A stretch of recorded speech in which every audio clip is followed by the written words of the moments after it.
दोस्तों, मिस्र की सुनहरी रेत, नीले आसमान को चूमते पिरामिड और नील नदी की रहस्यमयी गहराइयां आज भी एक ऐसी हकीकत की गवाही देती हैं जिसने सदियों को हिलाकर रख दिया। ये कहानी है उस जालिम बादशाह की जिसने ताकत और अहंकार में खुद को खुदा घोषित कर दिया, और उस पैगंबर की जिसे अल्लाह ने हक और इंसाफ का पैगाम लेकर भेजा। यह दास्तान है फिरौन और हजरत मूसा अलैहिस्सलाम की। मिस्र की हुकूमत और फिरौन का घमंड। उस दौर में मिस्र दुनिया का सबसे ताकतवर मुल्क था। फिरौन का नाम हर जुबान पर था। उसके महल सोने चांदी से चमकते, उसकी सेना हजारों घोड़ों पर सवार रहती और उसके आदेश को कानून से ऊपर माना जाता। उसने अपने लोगों को यह यकीन दिला दिया था कि मैं ही तुम्हारा रब हूं, मैं ही जिंदगी और मौत देने वाला हूं। जो उसकी पूजा करता उसे इनाम मिलता, जो इनकार करता उसे सख्त सजा। गरीबों को गुलाम बना दिया गया था। खासकर बनी इजराइल के लोग रोजाना जुल्म सहते थे। पिरामिडों और महलों की इमारतें उन्हीं के खून पसीने से खड़ी होती। एक खौफनाक ख्वाब। एक रात फिरौन ने एक अजीब सपना देखा। उसने देखा कि बनी इजराइल से एक लड़का पैदा होगा जो उसकी सल्तनत को मिटा देगा। सपने की ताबीर में दरबारियों ने कहा, बनी इजराइल में पैदा होने वाला लड़का तेरे ताज को गिरा देगा। घमंड में पागल फिरौन ने हुक्म दिया, इस कबीले में पैदा होने वाले हर लड़के को पैदा होते ही कत्ल कर दो। मासूम बच्चों की चीखें मिस्र के आसमान में गूंजने लगी। अल्लाह की रहमत और मूसा का जन्म, लेकिन अल्लाह की योजना सबसे ऊपर है। बनी इस्राएल के घर में एक औरत ने बच्चे को जन्म दिया। वो बच्चा था मूसा। जब फिरौन के सिपाहियों के कदम पास आए तो माँ का दिल कांप उठा। उसी वक्त अल्लाह ने उनके दिल में इल्हाम डाला, अपने बच्चे को एक संदूक में रखो, उसे नील नदी में बहा दो। डरो मत, हम उसे तुम्हें वापस लौटा देंगे और उसे अपना रसूल बनाएंगे। ये आंखों में आंसू, दिल में भरोसा। माँ ने अपने लाल को संदूक में रखा और लहरों के हवाले कर दिया। नदी का पानी उस संदूक को बहाता हुआ सीधे फिरौन के महल के किनारे ले आया। महल में परवरिश फिरौन की बीवी आसिया एक रहमदिल और नेक औरत थी। उसने संदूक खोला और बच्चे को देखा। उसकी मासूम सूरत देखकर उसका दिल पिघल गया। उसने फिरौन से कहा, यह बच्चा हमारी आंखों की ठंडक बनेगा, इसे कत्ल मत करो, इसे हम अपना बेटा बनाएंगे। फिरौन ने हामी भर दी। यूं अल्लाह का नबी दुश्मन के घर में ही पला। लेकिन एक अजीब बात थी, मूसा किसी और औरत का दूध नहीं पीते थे।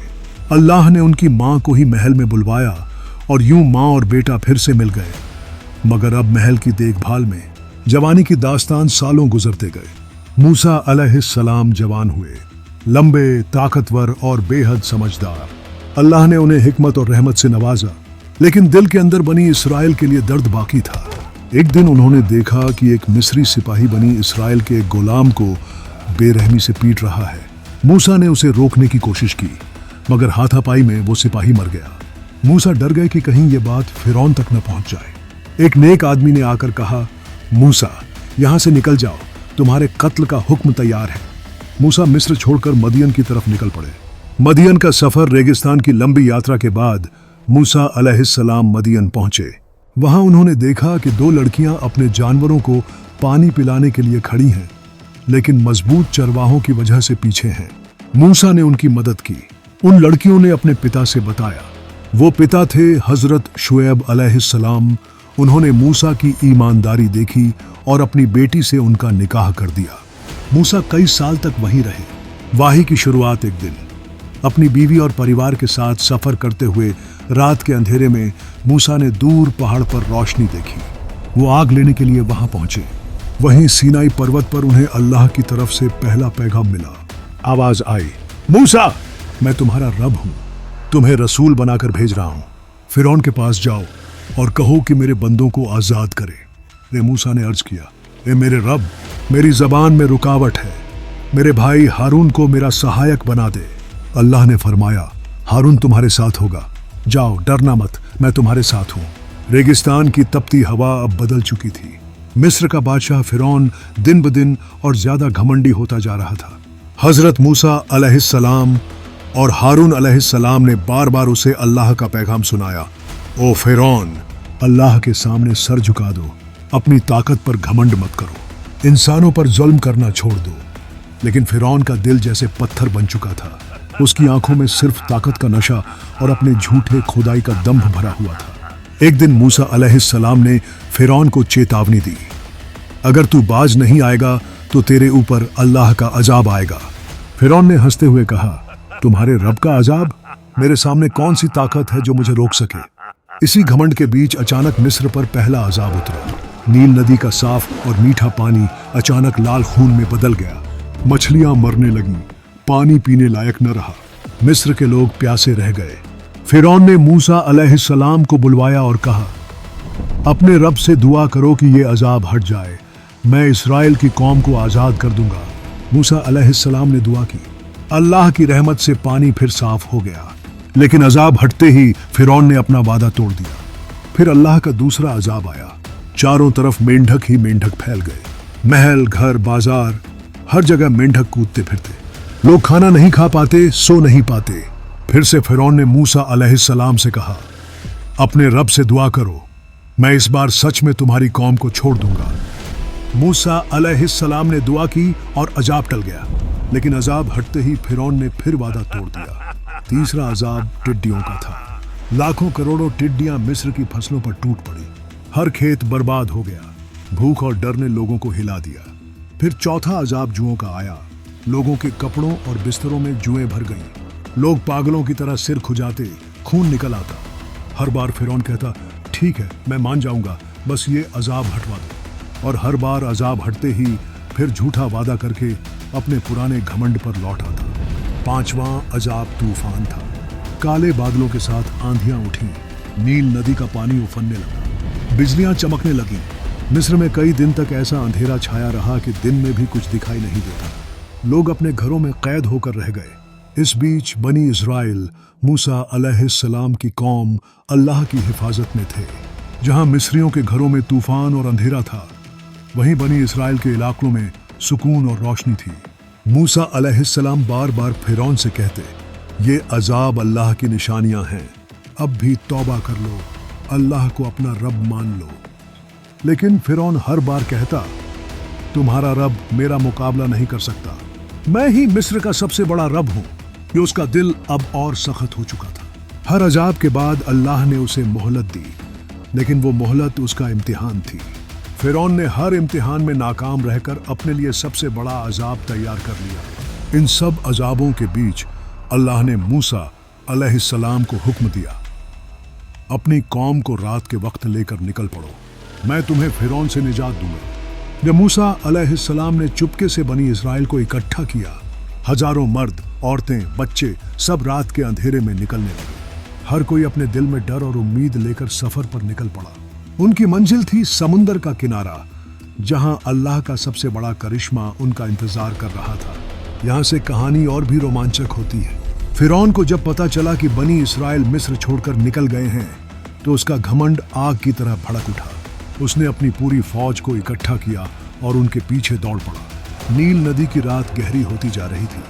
बनी इस्राएल का काफिला चुपचाप मिस्र की सरहद पार कर रहा था। हजरत मूसा अलैहिस्सलाम सबसे आगे थे, हाथ में अपना आसमान से मिला हुआ असा लाठी लिए हुए। उनके दिल में यकीन था कि अल्लाह उन्हें निजात देगा, लेकिन पीछे से उठते घोड़ों की टापों ने सबके दिलों की धड़कनें तेज कर दी। सुबह की पहली रोशनी के साथ मिस्र के महलों में खबर फैल चुकी थी, मूसा अपनी कौम के साथ भाग निकले हैं। फिरौन का घमंड और गुस्सा दोनों उफान पर थे। उसने सबसे तेज घोड़ों, सबसे ताकतवर सैनिकों और बेहतरीन हथियारों के साथ अपनी विशाल फौज को हुक्म दिया, आज मूसा और उनकी कौम को जिंदा पकड़ लाओ, मैं उन्हें दिखाऊंगा कि मिस्र का असली मालिक कौन है। फिरौन के रथों की गरजती आवाज दूर से ही सुनाई देने लगी। बनी इस्राएल डर के मारे मूसा अलैहिस्सलाम के चारों तरफ इकट्ठा हो गए। वे कहने लगे, ऐ मूसा, हमने तो कहा था कि हमें मिस्र छोड़ने की जरूरत नहीं, अब देखो फिरौन अपनी पूरी ताकत के साथ आ रहा है, हम तो पकड़े जाएंगे। आगे फैलता हुआ नीला समुंदर और पीछे दौड़ता हुआ फिरौन का काफिला। बनी इस्राएल के लिए अब कोई रास्ता नहीं बचा था। डर उनके दिलों में घर कर चुका था। कुछ लोग रोने लगे, कुछ बच्चे अपनी माँओं से चिपक गए। लेकिन मूसा अलैहिस्सलाम ने अपने असा को मजबूती से पकड़ा और कहा, नहीं, अल्लाह मेरे साथ है, वो मुझे रास्ता जरूर दिखाएगा। उनका यकीन पत्थर की तरह मजबूत था। अल्लाह ने मूसा अलैहिस्सलाम को वही इल्हाम किया, अपनी लाठी को समुंदर पर मारो। मूसा अलैहिस्सलाम ने अपना आसा उठाया और समुंदर की लहरों पर जोर से मारा। तुरंत एक जबरदस्त गड़गड़ाहट हुई। पानी की ऊंची ऊंची लहरें दोनों तरफ दीवार की तरह खड़ी हो गईं। बीच में सूखी जमीन का रास्ता बन गया। बनी इस्राएल ने हैरानी और खुशी में अल्लाह का नाम लिया और उस रास्ते पर चल पड़े। हजारों लोग, औरतें, बच्चे, बूढ़े एक साथ उस चमत्कारिक रास्ते से गुजरने लगे। फिरौन ने यह नजारा देखा तो उसका दिल कांप उठा, लेकिन घमंड ने उसकी आंखों पर पर्दा डाल दिया। उसने अपनी फौज को चिल्लाकर कहा, देखते क्या हो, मूसा की चाल है, आगे बढ़ो, उन्हें यहीं पकड़ लो। फिरौन की फौज घोड़ों और रथों के साथ समुंदर के बीच उतर गई। उनके चारों तरफ पानी की ऊंची दीवारें खड़ी थीं, लेकिन उनका घमंड उन्हें खतरे का एहसास नहीं करने दे रहा था। जब बनी इस्राएल का आखिरी शख्स समुंदर के पार पहुंच गया तो अल्लाह का हुक्म आया, अब पानी को अपनी हालत में लौटने दो। भी अचानक दोनों तरफ की पानी की दीवारें टूट पड़ी। एक जबरदस्त गड़गड़ाहट हुई। पानी ने पूरी ताकत के साथ फिरौन और उसकी फौज को घेर लिया। घोड़े, रथ, सैनिक सब लहरों में डूबने लगे। फिरौन ने जैसे ही मौत को सामने देखा तो उसका घमंड टूट गया। वो चीखा, मैं मूसा के रब पर ईमान लाता हूं। लेकिन बहुत देर हो चुकी थी। अल्लाह का कानून है कि जब मौत सामने आ जाए तो उस वक्त की तौबा कबूल नहीं होती। फिरौन की जुबान से निकले ये अल्फाज समुंदर की लहरों में डूब कर रह गए। फिरौन की लाश को अल्लाह ने पानी से बचा लिया ताकि आने वाली नस्लों के लिए ये नसीहत बन जाए। आज भी मिस्र के पिरामिड और म्यूजियम में फिरौन की संरक्षित लाश मौजूद है। यह दुनिया के लिए सबसे बड़ा सबका है कि ताकत और घमंड का अंजाम सिर्फ बर्बादी है। बनी इस्राएल समुंदर के पार पहुंचकर अल्लाह का शुक्र अदा करने लगे। उनके सामने अब आज़ादी का नया सफर था। मूसा अलैहिस्सलाम ने अपनी कौम को अल्लाह के कानून पर चलने की नसीहत दी, लेकिन आगे उनके लिए और भी इम्तिहान इंतजार कर रहे थे। समुंदर पार करने के बाद बनी इस्राएल की कौम ने राहत की सांस ली, मगर उनकी नई आज़ादी के साथ कई चुनौतियां भी सामने थीं। रेगिस्तान की तपती धूप, सूखी जमीन और खाने पीने का संकट उनकी परीक्षा लेने के लिए था। मूसा अलैहिस्सलाम जानते थे कि अल्लाह का हुक्म हर कदम पर उनका मार्गदर्शन करेगा। बनी इस्राएल को रोजमर्रा के खाने पीने के लिए संघर्ष करना पड़ता। हमें भूख लगी है, पानी कहाँ मिलेगा? लोग लगातार शिकायत करने लगे। कुछ ने तो मूसा अलैहिस्सलाम पर गुस्सा किया, हम क्यों इस रेगिस्तान में आए? मिस्र में हमें खाना और पानी तो मिलता था। वही मूसा अलैहिस्सलाम ने अपने लोगों को समझाया, सब्र रखो, अल्लाह ने हमें आज़ादी दी है। मैंने तुम्हें हमेशा रास्ता दिखाने का वादा किया है, तुम्हें बस उसके हुक्म पर चलना है। अल्लाह ने उनकी जरूरत पूरी करने के लिए मन्नो सलवा उतारा। सुबह सुबह आसमान से मीठा भोजन बरसता। इजराइल के लोग हैरान थे, ये क्या है?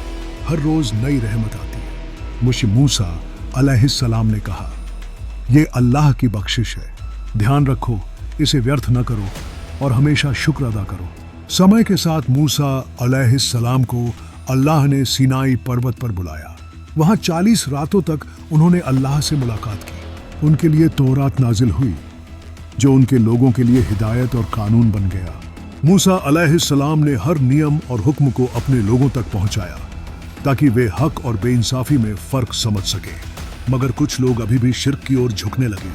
उन्होंने सोने का बछड़ा बना लिया और उसकी पूजा करने लगे। मूसा अलैहिस्सलाम जब वापस आए तो उनका दिल दुख और गुस्से से भर गया। उन्होंने कहा, तुमने अल्लाह का पैगाम नकार दिया, तुमने इस सब्र और रहमत के बावजूद शिर्क किया कि उन्होंने बछड़े को तोड़ दिया और अपने लोगों को सचेत किया। सिर्फ अल्लाह की इबादत करो, यही तुम्हारा हक रास्ता है। कई लोग पग पग पर तौबा करने लगे। मूसा अलैहिस्सलाम ने उन्हें समझाया कि सच्चा ईमान वही है जो अल्लाह के हुक्म पर चलता है। उनकी तौबा अल्लाह के हुक्म से कबूल हुई। बनी इस्राएल को अब भी कई सालों तक रेगिस्तान में चलना पड़ा। हर कदम पर उन्हें अपनी मेहनत, सब्र और ईमान की परीक्षा दी गई। मूसा अलैहिस्सलाम ने हर इम्तिहान में उन्हें मार्गदर्शन दिया। उनका उद्देश्य सिर्फ यही था, लोगों को आज़ादी और हक की राह पर स्थिर करना। दोस्तों, ये कहानी हमें ये सिखाती है कि हक की राह आसान नहीं होती। सब्र, ईमान और अल्लाह पर भरोसा ही इंसान को मुश्किल समय में बचाता है, और घमंड और जुल्म करने वाले का अंत हमेशा बर्बादी में होता है। रेगिस्तान की तपिश अब भी बनी इस्राएल की कौम पर भारी थी। हर दिन नई चुनौतियां, नई परीक्षाएं उनके सामने आ रही थीं, लेकिन मूसा अलैहिस्सलाम की रहमत और हिदायत हमेशा उनके साथ थी। बनी इसराइल को 40 साल तक रेगिस्तान में सफर करना पड़ा। हर मोड़ पर उन्हें कठिनाइयां मिलती, भूख, प्यास और थकान। कई बार उन्होंने अपने विश्वास को खोने की कोशिश की। लोग मूसा से कहते, हम अब आगे नहीं बढ़ सकते, ये रेगिस्तान कभी खत्म ही नहीं होगा। मूसा अलैहिस्सलाम ने उन्हें समझाया, ये सफर सिर्फ तुम्हारी परीक्षा है। अल्लाह के हुक्म पर चलो, सब्र रखो और हमेशा उसका शुक्र करो। हर सुबह आसमान से मन्नो सलवा बरसता और रात में झाड़ियों से पानी निकलता। ये अल्लाह की रहमत थी, लेकिन लोगों ने कई बार इसका शुक्र नहीं अदा किया। कुछ ने शिकायत की, मन्नो स्वादहीन है, पानी भी कम है। जो मूसा अलैहिस्सलाम ने उन्हें फिर से याद दिलाया, तुम्हें आजादी मिली है, ये अजाब अल्लाह की रहमत है। संतुष्ट रहो और उसकी बख्शिश का शुक्र अदा करो। हालांकि कई सालों पहले सोने के बछड़े की मूर्ति बन चुकी थी, फिर भी कुछ लोग पुराने जुल्म के समय की याद में शिर्क की तरफ झुकने लगे। मूसा अलैहिस्सलाम ने कड़ा हुक्म दिया, सिर्फ अल्लाह की इबादत करो, जो इसके खिलाफ जाएगा उसका अंजाम बर्बादी है। कई लोगों ने सच में तौबा की, अल्लाह ने उनकी तौबा कबूल की, लेकिन कुछ लोग अपने घमंड और लालच में बने रहे। जैसे जैसे समय बीतता गया, मूसा अलैहिस्सलाम जानते थे कि अब उनकी जिंदगी का आखिरी पड़ाव पास है। उन्होंने अपनी कौम को अंतिम हिदायत दी, हे मेरे लोग, सब्र और ईमान रखो। अल्लाह के हुक्म को छोड़कर कोई रास्ता सही नहीं है। तुम्हारे लिए हक की राह वही है। घमंड और जुल्म का अंजाम हमेशा बर्बादी में होता है। उन्होंने अपने आसपास देखी कि कितने लोग सच में ईमानदार और सब्र वाले हैं। उनके लिए यही सबसे बड़ी सफलता थी। दोस्तों, ये हिस्सा हमें ये सिखाता है कि आज़ादी मिलना ही सब कुछ नहीं है। इंसान को हक की राह पर चलना सीखना होता है। सब्र, शुक्र और अल्लाह पर भरोसा ही इंसान को मुश्किल समय में बचाता है। और घमंड करने वाले का अंत हमेशा दुखद और बर्बादी में होता है। मूसा अलैहिस्सलाम अब बूढ़े हो चुके थे। उनकी आंखों में अनुभव और रहमत की चमक थी, लेकिन उनकी सोच हमेशा यही थी कि उनकी कौम सही रास्ते पर रहे। रेगिस्तान में बीते वर्षों में बनी इसराइल की पहली पीढ़ी मर चुकी थी। नई पीढ़ी सामने आई। वे बच्चे जो मिस्र की गुलामी में पैदा हुए थे, जिन्होंने अजाबों और मन्नो सलवा को अपनी आंखों से देखा। मूसा अलैहिस्सलाम ने उन्हें चेताया, हे बच्चों, तुम्हें वही रास्ता अपनाना है जिसे अल्लाह ने दिखाया। सिर्फ वही रास्ता तुम्हारे लिए हक और सुरक्षा लेकर आएगा। मूसा अलैहिस्सलाम ने अपनी कौम को तौरात पढ़ाई। हर नियम, हर हुक्म उन्होंने विस्तार से समझाया। अल्लाह के हुक्म का पालन करो, सत्य और न्याय के मार्ग पर चलो, झूठ, जुल्म और घमंड से बचो। याद रखो, अल्लाह हर इंसान की हरकत देख रहा है। ये वे समझाते गए कि सिर्फ ताकत और दौलत से इंसान महान नहीं होता। सच्ची महानता का आधार ईमान, सब्र और अल्लाह की आज्ञा में चलना है। मूसा अलैहिस्सलाम ने नई पीढ़ी को रेगिस्तान से बाहर निकालने की तैयारी करवाई। उन्होंने उन्हें सिखाया कि कैसे पानी और खाने का इंतजाम करें, कैसे अपनी कौम में एकता बनाए रखें और कैसे अल्लाह की रहमत और आज्ञा को अपनी जिंदगी में उतारें। हर बार जैसे मुश्किल आती, अल्लाह की मदद साथ रहती। नदी में पानी, आसमान से मन्नो सलवा और दुश्मनों पर विजय, ये सब अल्लाह का करिश्मा था। मूसा अलैहिस्सलाम ने अंतिम बार अपनी कौम से कहा, याद रखो, जो लोग घमंड करेंगे, जो अल्लाह के हुक्म से मुंह फेरेंगे, उनका अंजाम वही होगा जो फिरौन का हुआ। और जो ईमान और सब्र रखते हैं, उनके लिए अल्लाह ने इस दुनिया और आने वाली दुनिया में रहमत बनाई है। दोस्तों, यह हिस्सा हमें यह सिखाता है कि नेतृत्व केवल ताकत से नहीं होता। सच्चा नेतृत्व वही करता है जो अपने लोगों को सही रास्ता दिखाए, उनमें ईमान और सब्र की शिक्षा दे और अल्लाह की आज्ञा का पालन कराए। मूसा अलैहिस्सलाम का जीवन ये संदेश देता है, घमंड, जुल्म और नाइंसाफी का अंत हमेशा दुखद होता है और सब्र, ईमान और अल्लाह की आज्ञा में चलने वालों की जीत स्थायी है। मूसा अलैहिस्सलाम अब अपने जीवन के अंतिम पड़ाव पर थे। उन्होंने अपनी कौम को अंतिम बार इकट्ठा किया और कहा, हे मेरे लोग, सिर्फ वही रास्ता अपनाओ जो अल्लाह ने दिखाया। सच्चाई, ईमान और सब्र तुम्हारे लिए सबसे बड़ा मार्गदर्शन है। घमंड और जुल्म से बचो, क्योंकि उनका अंत बर्बादी में होता है। जी, उन्होंने अपनी आंखों में हिम्मत और प्यार लिए नई पीढ़ी की तरफ देखा। उनका दिल खुश था कि उनकी कौम अब स्वतंत्र और अल्लाह के हुक्म के अनुसार जीवन जीना जानती थी। मूसा अलैहिस्सलाम की यात्रा के निशान आज भी इतिहास में बचे हैं। सिनाई पर्वत, जहां तौरात नाजिल हुई, रेगिस्तान के रास्ते जिनसे बनी इस्राइल गुजरी, और नील नदी जिसने फिरौन और उसकी फौज को डुबो दिया। ये सब अल्लाह की ताकत और इंसान के सब्र की मिसाल है। फिरौन की शक्ति और घमंड का प्रतीक आज भी मिस्र के पिरामिड हैं। ये पत्थरों का ढेर नहीं, बल्कि चेतावनी है कि ताकत और दौलत के दम पर जुल्म करना इंसान को हमेशा विनाश की ओर ले जाता है। जहां फिरौन ने अपने आप को खुदा समझा, वहीं उसकी कौम और उसकी वंशावली को बर्बादी मिली। दोस्तों, इस कहानी से हमें यह सबक मिलता है, इंसान की असली ताकत ईमान, सब्र और अल्लाह पर भरोसा में है। घमंड, जुल्म और नाइंसाफी हमेशा विनाश लेकर आते हैं। अल्लाह की रहमत और मार्गदर्शन जीवन में सबसे बड़ा सहारा है। मूसा अलैहिस्सलाम ने अपनी कौम को अल्लाह की तरफ देखते हुए कहा, याद रखो, हर मुश्किल, हर अजाब, हर चुनौती अल्लाह की आज्ञा का हिस्सा है। इन्हें सब्र और विश्वास के साथ सहो। तुम्हारी जीत और सफलता इसी में है। और इसी के साथ हजरत मूसा अलैहिस्सलाम ने अपने लोगों के लिए सही मार्गदर्शन छोड़कर इस दुनिया से विदा ली। तो दोस्तों, यह कहानी सिर्फ मिस्र, फिरौन और मूसा अलैहिस्सलाम की नहीं है। यह कहानी हर इंसान के जीवन की है। घमंड से दूर रहो, इंसाफ और सच्चाई अपनाओ, और मुश्किल समय में अल्लाह पर भरोसा रखो। याद रखो, हक की राह कठिन जरूर होती है, लेकिन अंत हमेशा जीत और रहमत की तरफ होता है। आज के लिए इतना ही, मिलते हैं अगले वीडियो में। तब तक के लिए खुदा हाफिज।